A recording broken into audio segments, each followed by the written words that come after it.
Ok, alors celle-là, ça fait longtemps que je voulais la faire, le studio tour de Chab Mastering. Si vous vous intéressez au mastering, vous avez déjà entendu parler d'Antoine Chabert, aussi connu sous le nom de Chab. Et ce que vous ne saviez peut-être pas, c'est qu'il partage sa cabine avec Adrien Palot. Donc voilà, Chab Mastering, c'est en fait deux noms, Antoine Chabert, Chab, et aussi Adrien Palot. À eux deux, ils constituent un peu le haut du panier en mastering. C'est parmi les ingés mastering les plus demandés en France. Et par exemple, Chab a masterisé Daft Punk, Tony Allen, La Femme, Caterina Barbieri, Big Flo et Oli, Isaac Delusion. Et Adrien Palot n'a rien à envier à son mentor, puisqu'il a comme client Angèle, Cléa Vincent, November Ultra, Oshi, Jade et Hamza. Voilà, je suis allé leur rendre visite il y a quelques mois à Paris. On y parle matos, mais pas que. Il y a donc du gear porn, mais aussi une réflexion sur ce qu'est le métier d'ingé mastering en 2022. Donc voilà, ça m'a fait beaucoup plaisir cette petite visite et je voulais vous partager ça. Je profite de cette vidéo pour faire ma petite promo de commercial en matériel audio, puisque dans cette vidéo, on parle de deux casques, le Phonon SMB01L et le Odez MM500, deux casques donc, que possèdent Antoine et Adrien, et que je possède aussi puisque je suis représentant, je suis démonstrateur et vendeur pour ces casques. Donc voilà, si vous voulez acheter ou tester ces casques, n'hésitez pas à m'envoyer un message. Aussi, je tiens à remercier Sophie Carpentier et Didier Perrin, on ne les voit pas dans la vidéo, mais ils sont respectivement assistantes de direction et assistants techniques et ils participent évidemment au bon fonctionnement de Chab Mastering. Allez, je vous fais pas plus attendre et je vous laisse avec le studio tour de Chab Mastering. Bonjour Adrien et Antoine. Salut Victor. Alors, je vous interviewe tous les deux parce que c'est votre cabine à tous les deux. Exactement. Est-ce que vous pouvez nous raconter un peu comment vous êtes arrivés à bosser ensemble ?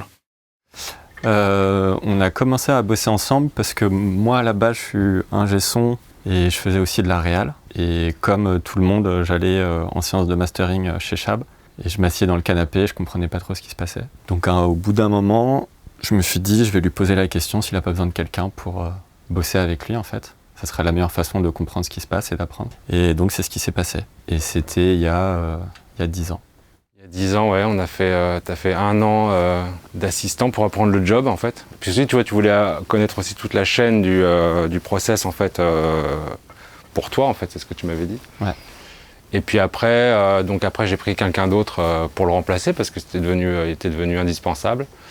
Et de fil en aiguille, après, je l'ai rappelé à un moment, Adrien, parce que voilà, à un moment, j'étais dans le speed, j'avais besoin de lui. Et ça tombait bien, il était dispo. Et puis on s'est dit pourquoi on continuerait pas et du coup que tu deviennes aussi ingé. Enfin voilà. Et après maintenant on se partage la cabine, mais voilà, on bosse de binôme et on a Didier Perrin qui est notre assistant à tous les deux. Voilà. Très bien. Est-ce que vous nous faites un petit tour de la cabine ? Bien sûr. Du coup, on est ici depuis 6 ans. 2016, ouais. Donc on a 6 ans. Ouais. On a attendu un peu avant de l'avoir parce que les travaux, comme d'hab, ont pris un peu de retard. Et la cabine a été pensée globalement pour ce matos qu'il y a ici, là. Donc les enceintes, qui sont des focales. Alors on a les focales, ouais, Sopra 3. C'est des super enceintes. Franchement, elles correspondent super bien avec la cabine. Enfin, elles vont hyper bien ici. Franchement, là, quand on les a eues, on était trop contents, quoi. C'est vraiment... c'est ce qu'on voulait en fait. Moi, quand je les ai écoutés la première fois, j'ai fait vas-y, on touche plus à rien, on les laisse et on les achète, quoi. On avait comparé aussi pas mal d'amplis à l'occasion. Ouais. Et je sais pas si c'est très commun, mais du coup, c'est un Abacus, un petit ampli Abacus. Un petit ampli classe D là, qui délivre pas beaucoup de puissance, mais qui colore pas trop le son. Voilà, qui est vraiment super avec les enceintes. Après, on est un peu en limite en niveau de patate. On peut pas mettre très très fort, mais bon, c'est pas très grave. Comme ça, on se préserve les oreilles. On a les Genelec aussi quand on est en speakers, parce que moi, alors c'est un peu ces 10-30 là, c'est plus moi qui les laisse, parce que j'ai appris avec en fait. Moi, quand j'ai commencé le mastering, il y avait ça comme enceinte. Et je sais pas, j'ai essayé de m'en séparer et finalement j'y reviens toujours, donc j'aime bien les avoir là, les Genelec 10-30, old school, je suis content avec ça. Voilà. Ok. Moi je m'en sers pas. Je préfère éviter. Alors après on va commencer peut-être par ce qu'il y a dans la baie. Le nodal, ouais. Allez, juste derrière moi alors. Voilà, un PC avec un SADI à l'intérieur. Alors qu'est-ce que c'est un SADI ? SADI, c'est le soft qu'on utilise pour le mastering. ça fait depuis l'année 2000, j'ai commencé, donc depuis 22 ans que je bosse avec ça, donc on est toujours là-dessus.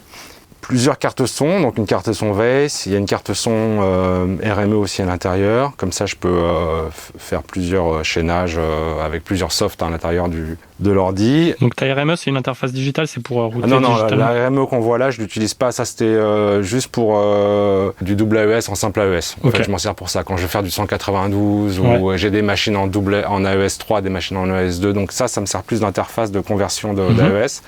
Mais j'ai une RME à l'intérieur, en PCIe, voilà.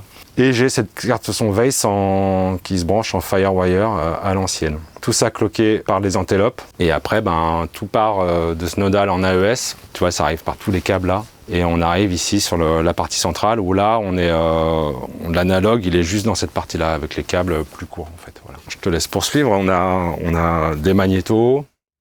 Déjà, avant ça, on a des choix de DA différents. Du coup, c'est en fonction des projets, en fonction de la musique. Alors, qu'est-ce que vous avez comme converto en DA ? Le principal, maintenant, c'est le Quintessence, qui est super et qui sonne très large, très moderne, très détaillé. On a le Nagra, qui sert un peu moins souvent, mais qui est utile sur de l'orchestral, surtout. Il marche super.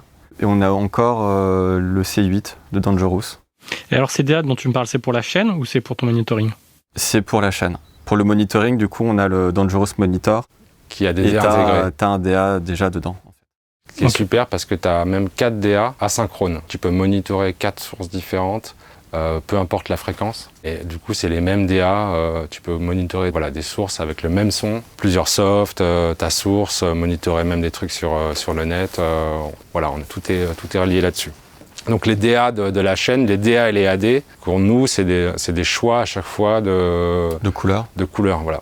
Et en AD ? Pareil, un laverie, donc le dernier. Et après, on a plus de choix, du coup, parce qu'on a un prisme aussi, un AD2. On a un Pacific Microsonic, là. Le prisme, on a le head, et on a le Studer D19, là. Vraiment à l'ancienne, pour le coup. Et les 3 autres, ils sont là. Et le laverie, il est au-dessus. Parce que c'est celui dont on sert aussi le plus souvent, et puis tu as des options de soft clip que tu peux changer. Donc c'est quand même pratique de l'avoir sous la main, celui-là. Et du coup, entre les convertisseurs, on a pas mal de choix. Je vois ça. Qui sont un peu construits. On aime quand même bien soit passer par des magnétos, ou soit juste passer par les préampes des magnétos. Donc on a le Studer et puis on a l'Ampex.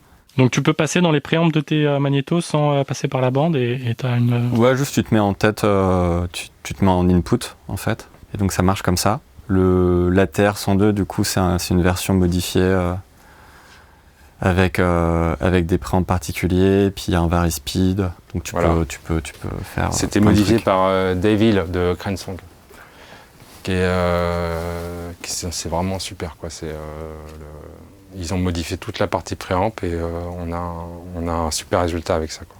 Et sinon, après, tout est organisé autour de la console. Hardware Dangerous. Donc tout votre routing, là, c'est sur le liaison ? C'est sur le snapper et le liaison. Voilà.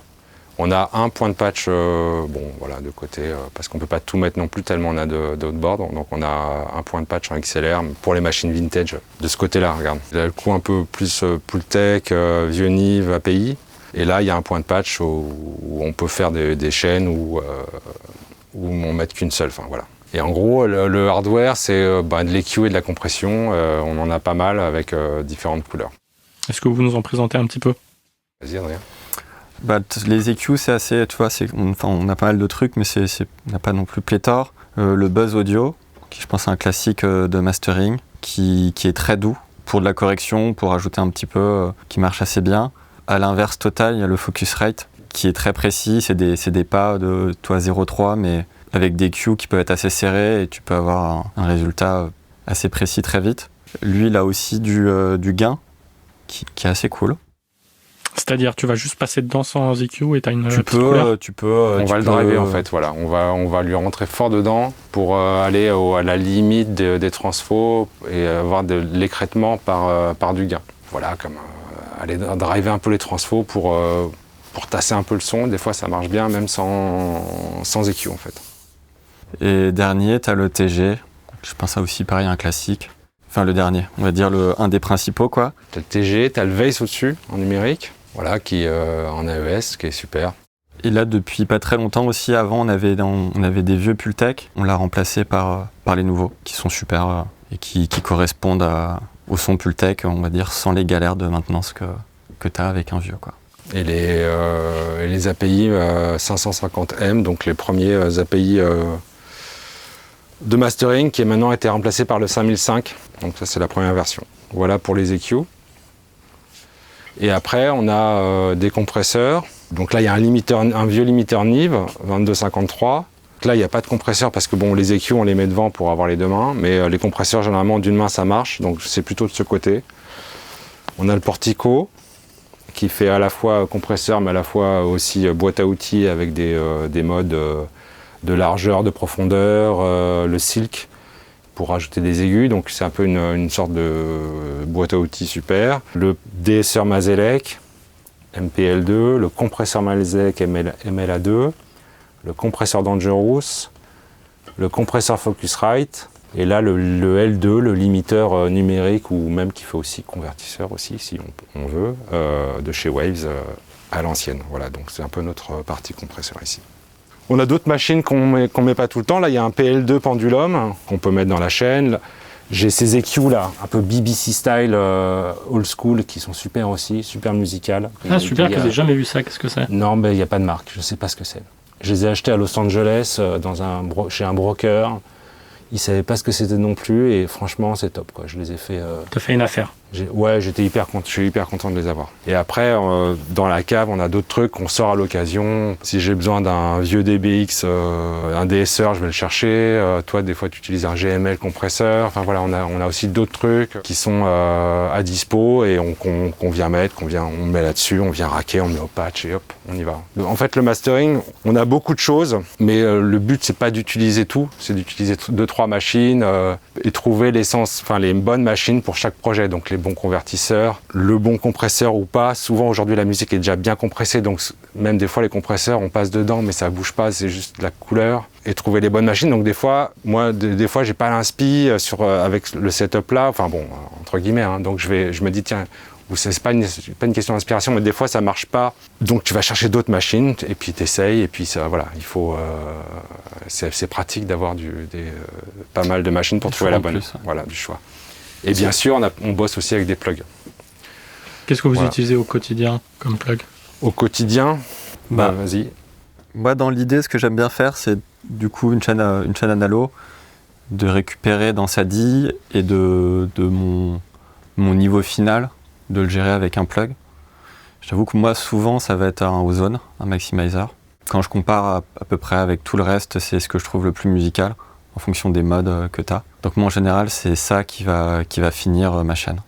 Et est-ce que vous êtes partisan un peu du clipping du laverie, je suppose, ou... Ouais. C'est, des fois, c'est pas bien, des fois, c'est bien. En fait, il faut... Voilà, mais il est bien, en tout cas. Il y a plusieurs modes. Il y a 2, 4, 6 dB. On met rarement 100, pour te dire, mais des fois, on le met, mais on va pas aller le chatouiller trop. Tu vois, on n'est pas forcément tout le temps à rentrer à burn, parce que des fois, c'est pas très bien, quoi. Pour de vrai, il faut vraiment le tester à chaque fois, l'écouter. Okay. Et toi, Adrien, tu viens de me dire que tu faisais plutôt ton niveau dans l'ordi? Ouais, quand tu bosses, par exemple, si tu fais un disque, moi j'aime bien passer tous les morceaux, puis après revenir un peu dessus au fur et à mesure. Donc c'est bien d'avoir l'option en digital de pouvoir ajuster ton gain titre par titre, plutôt que de fixer quelque chose dans ta chaîne, quoi.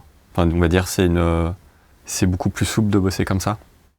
Ouais, c'est-à-dire que même moi, quand j'ai un album, je vais aller de track en track, essayer de m'inspirer de l'album et trouver la bonne chaîne. Et pendant que je travaille, après, très vite, je vais faire mes gains, mais dans l'ordi. Ok. Est-ce que vous voulez parler d'autre chose? Comment aujourd'hui, en 2022, votre métier un peu a évolué? Est-ce que vous accueillez encore des clients ici dans cette cabine, par exemple? Plus trop. Du coup, pendant le Covid, on a eu quand même, je pense comme plein de taf, c'était quand même beaucoup de remote. Donc on a aussi un peu pris l'habitude de bosser tout seul.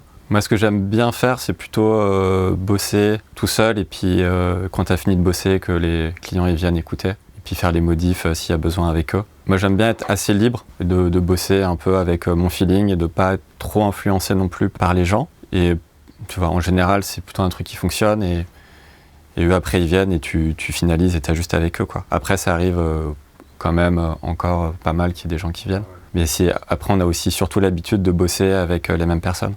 Tu vois, t'as un peu les mêmes mixeurs qui viennent nous voir, donc c'est des relations qu'on a depuis pas mal d'années avec eux. Donc en amont, tu sais pas forcément, ouais. Puis en amont, tu sais à peu près déjà comment ça va sonner.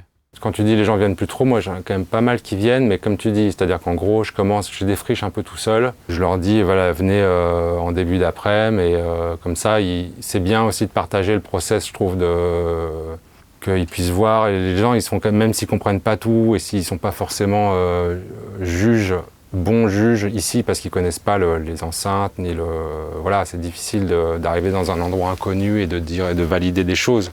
Donc forcément, les gens, ils vont toujours valider chez eux, quoi qu'il arrive, qu'ils soient là ou qu'ils viennent ou pas.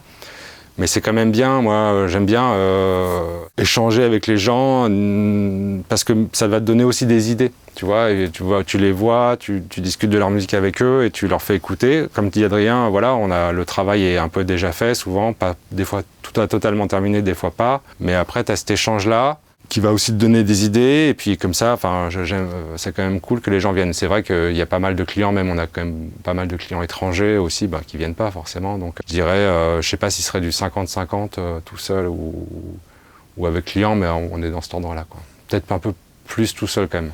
Okay. Après aussi le truc, quand tu disais on peut changer comparé à quelques années, c'est que maintenant les albums ils sont quand même souvent fragmentés. Donc ça veut dire que tu vas faire 2 titres. Après, tu vas faire 3 titres. Ça nous arrive encore d'avoir des albums où on nous envoie tous les mix, les 10 mix d'un disque en même temps, mais ça nous arrive aussi assez souvent d'avoir des blocs de 2 ou de 3 à faire, et puis au bout de genre 4 mois, on te dit, bon bah ça y est, on t'envoie les 2 derniers, il faut sortir l'album comme ça, quoi. Ou vu que là, maintenant, pour le vinyle, les délais, ils sont très compliqués. Ça arrive aussi de plus en plus souvent aujourd'hui. On t'envoie des mix, tu les masterises pour le vinyle, et après on te renvoie d'autres mix, genre 2 mois après, pour l'album, quoi. Enfin, pour le digital et pour le CD. C'est des façons de travailler où il faut un peu plus s'adapter, quoi. Et pareil, être un peu plus souple, parce que tout peut changer à tout moment, quoi, en gros. Ouais, aujourd'hui, ce qui a changé par rapport au tout début, c'est qu'on est vraiment dans l'ère du recall absolu et que les gens ont pris l'habitude que tout peut être modifié tout le temps.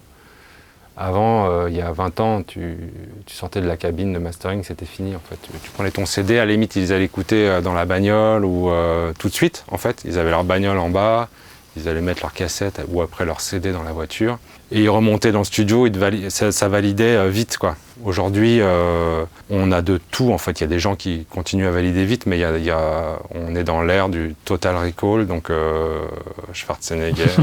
J'adore la ref. Voilà. Et en fait, ça, il faut accepter, et c'est OK, quoi, en fait, dans le fond. Nous, même si des fois, ça nous rajoute pas mal de taf, parce que forcément, nous, on a nos journées de rendez-vous déjà pleines, et t'arrives toujours des retours que tu dois insérer à droite, à gauche, trouver du temps pour le faire. Mais c'est comme ça, et ça a aussi pas mal changé. Voilà. Ok. Et comment vous gérez le fait d'être à 2 dans la même cabine, sous le même nom, Shab Mastering ? Comme il te disait Antoine, du coup la semaine elle est partagée. Donc en gros on sait toujours plus ou moins quel jour qui est au studio quel jour. Donc ça c'est pas trop un problème. Si ça peut arriver de te faire feinter, de commencer à bosser et puis pas te rendre compte qu'en fait il avait mis un coup bas et tu bosses une demi-heure et puis t'en rends compte au bout d'une demi-heure. Mais sinon, faire des petites blagues comme ça, quoi. Ouais, sinon, t'as décablé une machine. Mais sinon, non, écoute, pas trop de soucis là-dessus. Et après, moi, je trouve qu'il est assez bien, c'est du coup, en termes d'esprit et de comment tu viens, c'est que vu que t'as moins de jours, on va dire, t'as l'esprit un peu plus reposé, t'as les oreilles un peu plus fraîches. Et t'es dans des meilleures dispositions plutôt que de t'enchaîner des semaines complètes, quoi, en fait. Moi, j'avais vu ce système, déjà, il y a 20 ans, ils faisaient ça à Metropolis. ils avaient 2 cabines et en fait ils faisaient 3 jours, 3 jours.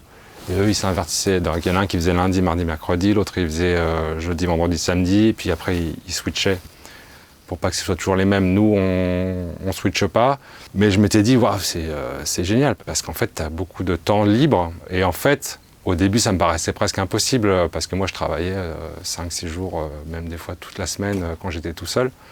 Mais aussi, j'étais pas entouré, donc j'avais pas d'assistant, je faisais à la fois le booking, les tarifs, les recalls, les masters, je faisais tout seul.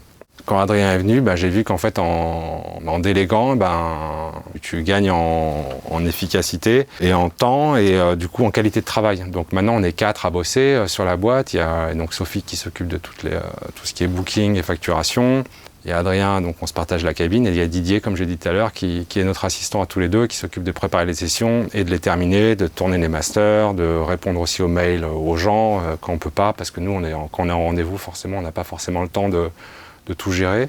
Moi, quand on est là, moi, je fais des grosses journées, c'est-à-dire je peux bosser de 9h à minuit, mais je sais que si tu bosses 3-4 jours intenses comme ça, que concentré sur ton boulot, après, tu as 3 jours ou 4 jours de break et ça te permet que ça marche. Sinon, ça ne marcherait pas pour de vrai de bosser tout le temps à fond. Il faut vraiment se reposer la tête et l'esprit et le corps pour après être efficace dans le boulot, quoi. Et après aussi, ce qui est cool d'être à 2 dans cette cabine, c'est que tu as des échanges vachement plus concrets sur « Ah bah tiens, j'ai essayé ça la dernière fois, c'était cool, essaye-le une prochaine fois, tu verras ». Et donc ça c'est bien pareil, ça te sort de ta routine à toi et puis on peut se donner comme ça des petits tuyaux de trucs qu'on essaye et qu'on a l'impression qu'ils marchent. Ouais. Et d'être sous le même nom, alors c'est un peu chiant, je t'avoue, là, parce qu'au départ, Chab Mastering, je l'ai appelé comme ça parce que voilà, il y avait que moi. Et là, depuis quand il y a Adrien, forcément les gens ils comprennent pas trop que Chab Mastering, du coup c'est devenu le nom il faudrait le changer, l'appeler Chab Palo Mastering ou Chab Adrien Mastering, mais après j'essaye de faire comprendre aux gens que voilà, sous ce nom-là, on n'est pas tout seul et que voilà, on a chacun nos clients et notre façon de faire qui est super. Enfin moi je trouve en tout cas on bosse pas tout à fait pareil, mais c'est ça qui est bien, c'est diversifié et voilà, donc c'est pas évident des fois de faire comprendre ça aux clients que Chab Mastering en fait c'est pas juste Chab. On a un site pour ça qui explique bien et voilà. Et c'est qui le meilleur? Est-ce qu'il y a un meilleur? On sait pas. Non mais moi l'autre jour j'ai fait un mix, j'ai fait masterer par Adrien quoi, parce que c'est le meilleur. Et moi quand je faisais, maintenant comme je te disais j'en fais plus trop de la réal, mais quand je faisais de la réal j'aimais bien faire mixer ça par un mixeur que je trouve bon, et puis j'aimais bien que Chab il termine mes projets aussi quoi. Donc c'est toujours dans une optique d'échange plutôt. Ouais, et on se connaît tellement, enfin voilà, à un moment donné il n'y a pas de filtre, on se dit ce qu'on pense et franchement c'est hyper agréable aussi de bosser avec même avec les mixeurs avec lesquels on bosse, alors même c'est pas toujours, il y a toujours des nouvelles personnes, mais une fois que t'es dans une relation où t'as plus rien à démontrer, où t'es en confiance, je veux dire, on passe dans un autre step sur le boulot, c'est quand même assez agréable de bosser comme ça, quoi, tu vois. Comme on dit, on partage, on se donne des trucs. Même des fois, on fait des séances où on est tous les deux et on se dit, tiens, essaye ça, enfin voilà. Donc c'est super, en fait, c'est plutôt agréable. Ok. Est-ce que vous voulez aborder un autre sujet? Il y a des questions qui te restent encore en suspens ou Ouais, le Odez MM500, qu'est-ce qu'il fait là? Ah oui. Le Odez MM500, écoute, il est là depuis pas très longtemps. Et moi, je trouve ça super. Là, du coup, ça fait 1 mois, peut-être un peu plus. Et c'est très... en complément, du coup, des focales, c'est un super outil. J'avais pas spécialement l'habitude de faire du mastering avec un casque. Et qu'est-ce que vous checkez au mastering avec un casque, du coup? Qu'est-ce que ça va vous apporter? Ça permet un peu de décorréler ce que tu fais de l'environnement. Donc des fois, c'est bien aussi d'avoir une écoute. Là, du coup, ça m'a un peu sorti de mes habitudes. Et ça te permet d'entendre des choses que tu n'entends pas non plus avec les focales. Donc c'est bien. Ouais. On a 3 casques ici. On a donc Adrien, il s'est bien acheté ça. Moi, j'ai aussi le casque Phonon, qui est super, et j'ai aussi le casque Focal Utopia, qui est super. Moi, perso, j'ai toujours eu du mal un peu à bosser avec les casques, en fait. Mais après, en fait, chacun son truc, hein, mais même, j'aime bien les sons des 3 casques, là, ils sont super, tous les 3. Mais en fait, j'ai pas ce réflexe-là. Je l'ai jamais eu dans mon boulot depuis le début, parce que tout simplement, quand j'étais avant à Translab, il n'y avait pas d'ampli casque, hein, tu vois, et donc c'était compliqué. Ah si, on pouvait mettre des casques sur des DAT en input rec, mais...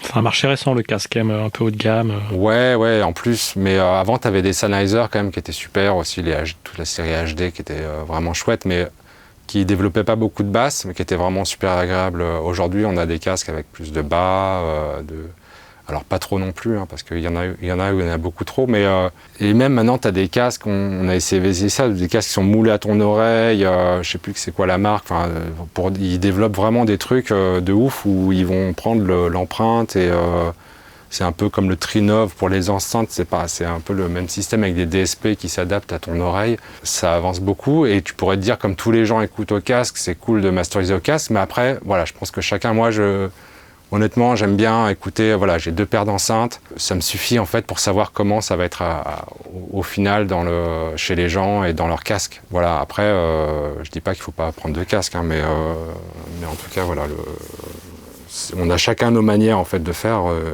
et voilà. Super. Merci pour l'accueil. Avec plaisir. Merci à toi. Et à la prochaine arène, peut-être pour le prochain Studio Tour. Ouais. Salut Victor. Salut.